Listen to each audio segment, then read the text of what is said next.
नमस्कार, मैं मनीष कुमार स्वागत करता हूं आपका एसएमएसडी के यूट्यूब चैनल में। दोस्तों, डेली का करंट अफेयर्स की इस वीडियो में हम देखेंगे 12 जनवरी 2022 का इम्पॉर्टेंट करंट अफेयर्स। दोस्तों, अब करंट अफेयर्स को रटने की कोई ज़रूरत नहीं है, अब करंट अफेयर्स को कहानी की तरह समझने की ज़रूरत है। तो दोस्तों, शुरू करते हैं इस वीडियो को। आप चैनल को सब्सक्राइब कर लीजिए, बेल आइकन दबा दीजिए। चलिए शुरू करते हैं। देखते हैं पहला क्वेश्चन नहीं, क्वेश्चन की तरह नहीं, कहानी की तरह समझना है। जैसे कि ये टॉपिक है 2021 पाँचवें सबसे गर्म वर्ष रहा। 2021 पाँचवां सबसे गर्म वर्ष रहा। चलिए इसमें पॉइंट्स देख लेते हैं।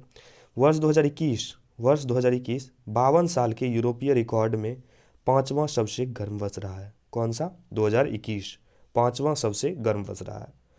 और 2015 और 18 की तुलना में थोड़ा सा अधिक गर्म रहा है 2021। इसी से क्वेश्चन उठ सकता है कि 2021 52 साल के यूरोपीय रिकॉर्ड में कितना सबसे ज़्यादा गर्म रहा है, तो ये पाँचवा सबसे गर्म वर्ष रहा है। क्वेश्चन किसी भी पॉइंट से उठ सकता है, तो इसीलिए मैंने दोस्तों क्वेश्चन ना करा के उसी को पॉइंट वाइज मैं करवा रहा हूँ, जिससे कि ज़्यादा समय ना ले, तुरंत हो जाए। एक एक घंटा का वीडियो जो कि 10 से 15 मिनट में कंप्लीट हो जाएगा। सारा करंट अफेयर्स जो कि 11 जनवरी को घटित हुआ है, जितना करंट अफेयर्स है। चलिए नेक्स्ट पॉइंट देख लेते हैं। यूरोपीय संघ की कोपरनिकस क्लाइमेट चेंज सर्विस की एक रिपोर्ट में यह बात सामने आई है। देखिए दोस्तों, यहाँ पॉइंट आ गई, कोपरनिकस क्लाइमेट चेंज सर्विस। यही इस रिपोर्ट को निकालता है कि कौन सा वर्ष सबसे ज़्यादा गर्म रहा, कौन सा ठंडा रहा। सारा report Copernicus climate change service निकालता है। नेक्स्ट पॉइंट देखेंगे दोस्तों। नेक्स्ट पॉइंट है, वायुमंडलीय मीथेन 2021 में रिकॉर्ड मात्रा में बढ़कर 1876 भाग प्रति बिलियन हो गया है। देखेंगे कितना हो गया, 1876 भाग प्रति बिलियन हो गया है। तो इससे क्वेश्चन उठ सकता है कि बढ़कर जो अपना वायुमंडलीय मीथेन गैस है बढ़कर कितना हो गया है, तो 1876 हो गया है। तो दोस्तों देख रहे हैं गर्मी कितनी बढ़ गई है। नेक्स्ट पॉइंट देख लेते हैं। नेक्स्ट टॉपिक है, अडानी पावर का नया सीईओ नियुक्त किया गया है। चलिए इसी से रिलेटेड बात कर लेते हैं। अडानी पावर का आप ये देख सकते हैं ऑफिस, इसको डिटेल्स में चलिए जानते हैं। अडानी पावर ने 11 जनवरी 2022 से शेर सिंह खियालिया को मुख्य कार्यकारी अधिकारी यानी कि सीईओ नियुक्त किया है। मुख्य कार्यकारी अधिकारी नियुक्त किया है। किसे? शेर सिंह खियालिया को नाम याद रखना है। शेर सिंह खियालिया को मुख्य कार्यकारी अधिकारी नियुक्त किया। थोड़ा सा और जान लेते हैं। इससे पहले शेर सिंह खियालिया गुजरात पावर कॉरपोरेशन में मैनेजिंग डायरेक्टर के तौर पर काम कर चुके हैं। याद करेंगे कि अगर सवाल पूछ देगा कि अडानी पावर का नया सीईओ सीईओ जो नियुक्त किया गया शेर सिंह खियालिया, इससे पहले वो किस पद पे कार्यरत थे, या फिर कौन सा, इससे पहले वो कहाँ थे, क्या पद क्या काम करते थे, तो इसका आंसर हो जाएगा मैनेजिंग डायरेक्टर के तौर पर काम करते थे। कहाँ? गुजरात पावर कॉरपोरेशन में।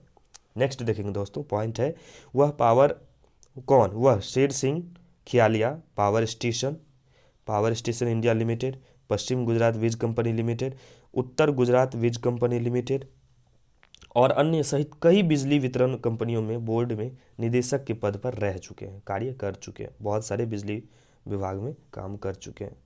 चलिए दोस्तों, अब अगला पॉइंट है, ब्रह्मोस क्रूज मिसाइल का सफल परीक्षण किया गया है। ब्रह्मोस क्रूज मिसाइल का सफल परीक्षण किया गया है। यही वो उनका चित्र है। आप लोग चित्र से भी याद कर सकते हैं, चित्र से भी उनकी कल्पना कर सकते हैं। चलिए इसमें थोड़ा सा पॉइंट्स देख लेते हैं। 11 जनवरी 2022 को सुपरसोनिक ब्रह्मोस क्रूज मिसाइल का सफल परीक्षण किया गया। ये नौसैनिक संस्करण का सफल परीक्षण किया गया है और मिसाइल ने निर्धारित समय पर, मतलब निर्धारित लक्ष्य पर सटीक निशाना लगाया है।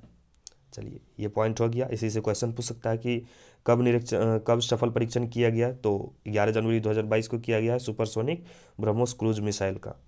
ये दूसरा मतलब नौसैनिक संस्करण है। नेक्स्ट पॉइंट देख लेते हैं। IMF के मुख्य अर्थशास्त्री नियुक्त, ये पॉइंट है, इसी में देख लेते हैं डिटेल्स में से।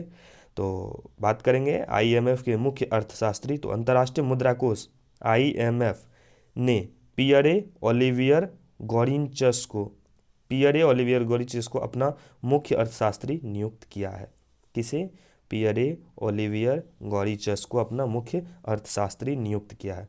और थोड़ा सा जान लेते हैं, ये 24 जनवरी 2022 से अपने पदभार संभालेंगे। थोड़ा सा और पॉइंट में जान लेते हैं इसे। गीता गोपीनाथ का स्थान वह लेंगे, मतलब कि इससे पहले गीता गोपीनाथ ये इस पद पर थी। IMF की मुख्य अर्थशास्त्री के रूप में सेवा करने वाली वह प्रथम महिला थी। ये पॉइंट बन सकता है, ये याद करने वाली बात, ये सवाल पूछा जा सकता है कि IMF की प्रथम महिला अर्थशास्त्री कौन थी, तो ये गीता गोपीनाथ थी। नेक्स्ट दोस्तों देखेंगे, थोड़ा सा और इसी में संक्षेप में जान लेते हैं कि गीता गोपीनाथ को अंतर्राष्ट्रीय मुद्रा कोष IMF का फर्स्ट डिप्टी मैनेजिंग डायरेक्टर, याद रखेंगे ये पॉइंट है, फर्स्ट डिप्टी मैनेजिंग डायरेक्टर घोषित किया गया और वो जियाफ्रे ओकामोटो की जगह लेगा। ये सब पॉइंट है, इसी से क्वेश्चंस बनता है, तो आप लोग देख लेंगे। और थोड़ा सा चित्र देख लीजिए गीता गोपीनाथ जी का, ये है उनकी चित्र, पिक्चर में देख लेंगे, ठीक है सर। नेक्स्ट देखेंगे, नेक्स्ट पॉइंट है उड़ीसा सरकार का मातृत्व अवकाश। उड़ीसा सरकार का मातृत्व अवकाश जिसे अब 90 दिन से बढ़ाकर 180 दिन कर दिया गया। थोड़ा सा और जान लेते हैं कि मातृत्व अवकाश होता क्या है। तो दोस्तों, मातृत्व अवकाश प्रोत्साहन योजना के तहत यदि कोई महिला वे अपने पहले बच्चे को जन्म दे रही है तो बच्चे के जन्म के बाद उन्हें 26 हफ्तों के लिए छुट्टी मिलेगी, किसी भी, चाहे वो प्राइवेट सेक्टर हो या गवर्नमेंट सेक्टर हो, उन्हें 26 हफ्तों की छुट्टी मिलेगी। अगर छुट्टी नहीं दिए कोई कंपनी तो उन्हें 5,000 रुपया दंड स्वरूप भी भुगतान करना पड़ सकता है, दंड उन्हें लग सकता है। थोड़ा सा और जानते हैं, मातृत्व अवकाश प्रोत्साहन योजना के तहत यदि कोई महिला डिलीवरी से 8 हफ्ते पहले की भी छुट्टी लेती है तो उन्हें छुट्टी देना पड़ेगा, चाहे वो प्राइवेट सेक्टर हो या फिर गवर्नमेंट सेक्टर हो। चलिए आगे जानते हैं दोस्तों, मर्लिन बर्गमैन का निधन। मर्लिन बर्गमैन का निधन, चलिए दोस्तों इनका थोड़ा सा ये पिक्चर है, आप लोग पिक्चर में देख लीजिए, याद कर लीजिए। नेक्स्ट इसमें थोड़ा सा और डिटेल्स में जानते हैं, ऑस्कर, एमी पुरस्कार, ग्रैमी पुरस्कार विजेता और ये गीतकार थी, मतलब म्यूजिशियन थे। मर्लिन बर्गमैन का जनवरी 2022 में निधन हो गया, यानी कि इनका निधन हो गया है। और ये ऑस्कर विजेता थी, एमी पुरस्कार विजेता थी और ग्रैमी पुरस्कार, ये तीनों पुरस्कार विजेता थी। कौन? Marilyn Bergman. और किस क्षेत्र में ये, किस क्षेत्र से संबंध रखती थी? तो ये गीतकार थी, म्यूजिशियन थी। ये पॉइंट पूछेगा कि हाल ही के दिनों में मर्लिन बर्गमैन का जो निधन हो गया उनका संबंध किस क्षेत्र से था, तो आंसर हो जाएगा दोस्तों गीतकार थी। और कौन कौन से अवार्ड उन्हें मिल चुका था, कौन कौन सा पुरस्कार उन्हें मिल चुका था, तो ये दोस्तों ऑस्कर, एमी और ग्रैमी पुरस्कार उन्हें मिल चुका था। दोस्तों थोड़ा सा और जानते हैं कि इन्हें 16 बार ऑस्कर के लिए नामांकित किया गया था, यानी कि 16 बार ये ऑस्कर के लिए नामांकित हुई और 3 बार इन्हें ऑस्कर मिला भी। ठीक है दोस्तों, याद रखेंगे सारी बात। कितने बार ऑस्कर मिला? तो 3 बार ऑस्कर मिला है मर्लिन बर्गमैन को, जिनका हाल ही के दिनों में निधन हो गया है। चलिए तो दोस्तों थोड़ा सा और पॉइंट में जान लेते हैं, आगे देखते हैं रतन टाटा की जीवनी। चलिए दोस्तों, इन पर एक बुक आ रही है, रतन टाटा के ऊपर एक बुक आ रही है, उसी के बारे में जानते हैं इस वीडियो में। ये टाटा समूह के, टाटा एंड सन्स के मालिक हैं रतन टाटा। चलिए इसके बारे में थोड़ा सा जानते हैं। हार्पर कॉलिंग्स टाटा सन्स के चेयरमैन रतन टाटा की जीवनी पर प्रकाशित पुस्तक को प्रकाशित करेगी। अब इनकी जो जीवनी पर पुस्तक आ रही है उसका नाम है Ratan and Tata the authorised biography. नाम याद रखेंगे दोस्तों, उनके बुक का नाम भी पूछा जा सकता है। देख नाम क्या है, Ratan and Tata the authorised biography. इनका जो प्रकाशन है वो हार्पर कॉलिंग्स द्वारा किया जाएगा। पॉइंट है पूछने वाली, तो याद रखेंगे।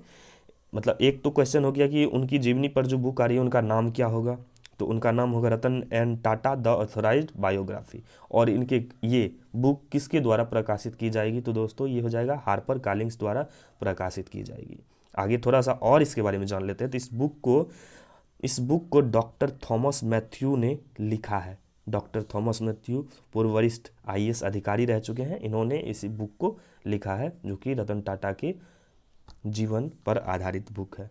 बहुत ही महत्वपूर्ण क्वेश्चन है, बहुत ही महत्वपूर्ण टॉपिक है, इसे जरूर याद रखेंगे आप लोग, किसी भी परीक्षा में पूछा जा सकता है। दोस्तों इस वीडियो में मैं क्वेश्चन नहीं करवा रहा हूँ, डायरेक्ट उसका पॉइंट वाइज कहानी की तरफ बता रहा हूँ, जो कि आप लोग के दिमाग में भी एडजस्ट हो जाए। नाम याद रखना, डॉक्टर थॉमस मैथ्यू इस बुक के राइटर होंगे और ये रतन टाटा जी के जीवनी पर आधारित रहेगी और इनके बुक का नाम Ratan N Tata the authorised biography होगी। ठीक है दोस्तों, आगे थोड़ा सा और याद कर लेना है कि हार्पर कॉलिंस द्वारा प्रकाशित की जाएगी इनकी ये बुक।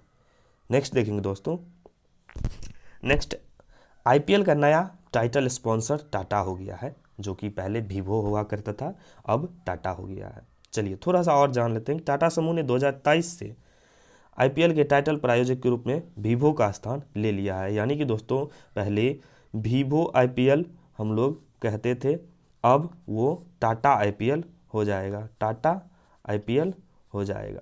ठीक है दोस्तों, और जान लेते हैं वीवो ने 2200 करोड़ में 2018 से 22 तक आईपीएल का टाइटल स्पॉन्सर का सौदा किया था। कितने में? 2200 करोड़ में 2018 से 2022 तक आईपीएल का टाइटल स्पॉन्सर किया था, मतलब सौदा किया था। दोस्तों 2023 से अब वीवो आईपीएल हम लोग को देखने को नहीं मिलेगा, अब टाटा आईपीएल देखने को मिलेगा। याद रखेंगे दोस्तों, अब वीवो आईपीएल नहीं, अब टाटा आईपीएल देगा, यानी कि अब टाटा ने इसका स्पॉन्सर अपना नाम कर लिया है, सौदा किया है। चलिए दोस्तों आगे पॉइंट देखेंगे। ये भी क्वेश्चन बहुत ही इंपॉर्टेंट है, पूछा जा सकता है किसी भी क्वेश्चन में, किसी भी परीक्षाओं में ये सवाल पूछा जा सकता है, तो याद रखेंगे दोस्तों। इससे 2-3 क्वेश्चन बन सकता है। ठीक है दोस्तों, याद रखेंगे। चलिए आगे आगे देखते हैं। केवड़िया रेलवे स्टेशन का नाम बदला जा चुका है, इनका नाम अब एकता नगर, आप पिक्चर में जैसे कि देख सकते हैं, एकता नगर कर दिया गया है। इनका पुराना नाम था केवड़िया रेलवे स्टेशन। दोस्तों क्वेश्चन ये भी पूछा जा सकता है कि एकता नगर जो नया नाम रेलवे स्टेशन का बदल कर नया नाम पड़ा है, उनका पुराना नाम क्या है, क्या था, यानी कि केवड़िया रेलवे स्टेशन पुराना नाम था। दोस्तों और थोड़ा सा डिटेल्स में जानते हैं। भारतीय रेलवे के केवड़िया स्टेशन का नाम एकता नगर रेलवे स्टेशन कर दिया गया है। दोस्तों ये बड़ोदरा गुजरात डिवीजन के अंतर्गत आता है और स्टैच्यू ऑफ यूनिटी के पास स्थित है। याद रखेंगे दोस्तों, स्टैच्यू ऑफ यूनिटी के पास स्थित है। इससे 2-3 क्वेश्चंस बन सकता है, जिसको मैंने थोड़ी देर में बहुत ही कम समय में सारा कुछ बता दिया। ठीक है दोस्तों, याद रखेंगे। चलिए अगला पॉइंट देखते हैं। रेन्यू बाय का नया ब्रांड एम्बेसडर। चलिए दोस्तों देखते हैं पिक्चर में, राजकुमार राव को रिन्यू बाय का नया ब्रांड एम्बेसडर नियुक्त किया गया है। ठीक है दोस्तों, चलिए और थोड़ा सा डिटेल्स में जानते हैं। ऑनलाइन बीमा प्लेटफॉर्म रिन्यू बाय ने अभिनेता राजकुमार राव को अपना पहला ब्रांड एम्बेसडर नियुक्त किया गया है। दोस्तों यहाँ पे क्वेश्चन क्या बन सकता है कि रिन्यू बाय का पहला ब्रांड एम्बेसडर कौन है, या फिर अभी जो नियुक्त किया है कितना नंबर का, कौन सा है। तो ये दोस्तों फर्स्ट ब्रांड एम्बेसडर है राजकुमार राव, याद रखेंगे। अब राजकुमार राव का इस कंपनी के साथ सब दिन के लिए नाम जुड़ गया है, तो कभी भी अगर सवाल पूछे फर्स्ट ब्रांड एम्बेसडर कौन है, तो वो राजकुमार राव है, नाम याद रख लेना है। चलिए आगे देखते हैं। बॉबी पवार इस कंपनी के चेयरमैन है और देवेश जोशी कंपनी के मार्केटिंग ऑफिसर है। ठीक है दोस्तों, याद रखेंगे। चलिए अगला पॉइंट देखते हैं। लाल बहादुर शास्त्री की 56वीं पुण्यतिथि मनाई गई। पिक्चर में जैसा कि देख सकते हैं लाल बहादुर शास्त्री जी हैं। ठीक है, आगे पॉइंट देख लेते थोड़ा सा। 11 जनवरी 2022 को लाल बहादुर शास्त्री की 56वीं पुण्यतिथि मनाई। ठीक है दोस्तों, 1964 से 56 तक भारत के दूसरे प्रधानमंत्री के रूप में कार्य किया है। कब से कब तक? 1964 से 1966 तक। चलिए दोस्तों थोड़ा सा और देख लेते हैं। दोस्तों जय जवान जय किसान इनका जो नारा था, उनके लिए ये जाने जाते थे, उनके लिए प्रसिद्ध थे, जय जवान जय किसान। चलिए दोस्तों और थोड़ा सा जानते हैं। 2 अक्टूबर 1940 ईस्वी को उनका जन्म हुआ था। 2 अक्टूबर 1940 नहीं होगा, सॉरी दोस्तों, यहाँ पे 1940 नहीं 1904 होगा, वही तो मैं सोचूं। चलिए दोस्तों थोड़ा सा टाइपिंग मिस्टेक हुई है, टाइपर सब मिस्टेक कर दिया। चलिए याद रखेंगे 1904 ईस्वी को 2 अक्टूबर को हो गया था। नेक्स्ट देखेंगे दोस्तों, इनकी मृत्यु 11 जनवरी 1966 को ताशकंद में, याद रखेंगे दोस्तों, ताशकंद में उनकी मृत्यु, जहां वे पाकिस्तानी राष्ट्रपति अयूब खान के साथ युद्ध विराम की घोषणा पर हस्ताक्षर करने गए थे और 1965 में जो युद्ध हुआ था उनकी समाप्ति करने गए थे, उसी वक्त इनकी हार्ट अटैक आने से मृत्यु हो गई थी। थोड़ा सा और पॉइंट जान लेते हैं दोस्तों। वर्ष 1966 में इन्हें मरणोपरांत भारत के सर्वाधिक नागरिक पुरस्कार भारत रत्न से सम्मानित किया गया है। कब दोस्तों? 1966 में, याद रखेंगे दोस्तों। आगे देखते हैं। वे मरणोपरांत भारत रत्न पाने वाले प्रथम व्यक्ति थे। मरणोपरांत भारत रत्न पाने वाले प्रथम व्यक्ति थे, याद रखेंगे दोस्तों। इन्हें 1966 में भारत रत्न दिया गया और ये फर्स्ट व्यक्ति थे जिन्हें मृत्यु के बाद ये भारत रत्न दिया गया था। ठीक है दोस्तों, आगे देखते हैं। आगे है चंद्रशेखर पाटिल का निधन। चंद्रशेखर पाटिल का निधन दोस्तों आप पिक्चर में देख सकते हैं जैसा कि चंद्रशेखर पाटिल जी हैं। चलिए दोस्तों, पिक्चर में देख सकते हैं चंद्रशेखर पाटिल जी का। थोड़ा सा इसके बारे में और जानते हैं अच्छे से। ये कन्नड़ साहित्यकार थे, कन्नड़ साहित्यकार थे जिन्हें चंपा के नाम से भी जाना जाता था और 2022 जनवरी में इनका निधन हो गया। ठीक है दोस्तों, अब इनके पुरस्कार और के बारे में जानते हैं। तो इन्हें कर्नाटक साहित्य अकादमी पुरस्कार और पंपा पुरस्कार के साथ कई अन्य पुरस्कारों के भी सम्मानित किया जा चुका है। ठीक है दोस्तों, क्या है, ये साहित्यकार थे। सवाल उठ सकता है कि चंद्रशेखर पाटिल जिनका हाल ही के दिनों में निधन हो गया था उनका संबंध किस क्षेत्र से था। तो इनका संबंध साहित्यकार, मतलब एक साहित्यकार थे, कन्नड़ साहित्यकार थे। ठीक है दोस्तों, उन्हें कौन कौन सा पुरस्कार मिला है, तो कर्नाटक साहित्य अकादमी पुरस्कार और पंपा पुरस्कार साथ कई और भी पुरस्कार इन्हें मिल चुका है, सम्मानित किया जा चुका है। थोड़ा सा और जानते हैं। 2015 में अपने दोस्त और विद्वान M.M. कलबुर्गी की हत्या के विरोध में, M.M. कलबुर्गी इनके दोस्त थे, उनकी हत्या के विरोध में कर्नाटक का सर्वोच्च साहित्यिक सम्मान पंपा पुरस्कार इन्होंने लौटा दिया था। ये पॉइंट है, इन्होंने अपना सम्मान लौटा दिया था। किसके कारण, M.M. कलबुर्गी की हत्या के विरोध में इन्होंने अपना पंपा पुरस्कार सम्मान लौटा दिया था। ठीक है दोस्तों, यहाँ से भी क्वेश्चन बन सकता है, इसलिए मैंने क्वेश्चन ना लेके उसका पॉइंट वाइज कहानी की तरह याद करने के लिए लाया, जिससे कि आप लोग के दिमाग में बैठ जाए, रटना या फिर बार बार याद करना ना पड़े, कहानी की तरह दिमाग में बैठ जाए। चलिए ठीक है दोस्तों, आगे है भारत रत्न डॉक्टर अंबेडकर पुरस्कार की घोषणा हुई है। चलिए देखते हैं दोस्तों किसको किसको ये पुरस्कार मिला है। पिक्चर में जैसा कि देख रहे हैं हर्षाली मल्होत्रा है और महाराष्ट्र के राज्यपाल भगत सिंह कोश्यारी जी हैं, ये पुरस्कार दे रहे हैं। तो इसका मतलब हर्षाली मल्होत्रा को ही ये पुरस्कार मिला है। थोड़ा सा जान लेते हैं डिटेल्स में। भगत सिंह कोश्यारी ने 9 जनवरी 2022 को मुंबई में 12वें, देखिए संस्करण याद रखना है, 12वें भारत रत्न डॉक्टर अंबेडकर पुरस्कार और इनके साथ में अंतर्राष्ट्रीय बुद्ध शांति पुरस्कार भी प्रदान किए। देखिए दोस्तों, जैसे कि भारत रत्न अंबेडकर पुरस्कार है, भारत रत्न डॉक्टर अंबेडकर पुरस्कार, तो क्वेश्चन आ सकता है कि भारत रत्न डॉक्टर अंबेडकर पुरस्कार के साथ एक और पुरस्कार की घोषणा की गई है, वह क्या नाम है, वह कौन सा पुरस्कार है। तो ऑप्शंस में बहुत सारे दे देगा, तो दोस्तों याद रखेंगे अंतर्राष्ट्रीय बुद्ध शांति पुरस्कार। ठीक है दोस्तों, याद रखना है। ये कब दिया गया है, तो 9 जनवरी 2022 ईस्वी को दिया गया है। ठीक है, आगे याद करेंगे कि अभिनेत्री हर्षाली मल्होत्रा जानते ही हैं, बजरंगी भाईजान की मुन्नी, मतलब बजरंगी भाईजान फेम हर्षाली मल्होत्रा, और केडिया सिक्योरिटीज की MD डॉक्टर विजय केडिया को भारत रत्न डॉक्टर अंबेडकर पुरस्कार से सम्मानित किया जाएगा। देखिए दोस्तों, यहाँ पे एक और सवाल बन सकता है कि डॉक्टर अंबेडकर पुरस्कार यानी कि भारत रत्न डॉक्टर अंबेडकर पुरस्कार जो हर्षाली मल्होत्रा को दिया गया है, उनके साथ एक और शख्स को दिया गया है, उनका क्या नाम है, वह क्या चीज़ है और क्या नाम है, पूछा जा सकता है। तो केडिया सिक्योरिटीज के MD हैं और उनका नाम डॉक्टर विजय केडिया है। ठीक है दोस्तों, याद रखेंगे, कभी भी पूछा जा सकता है।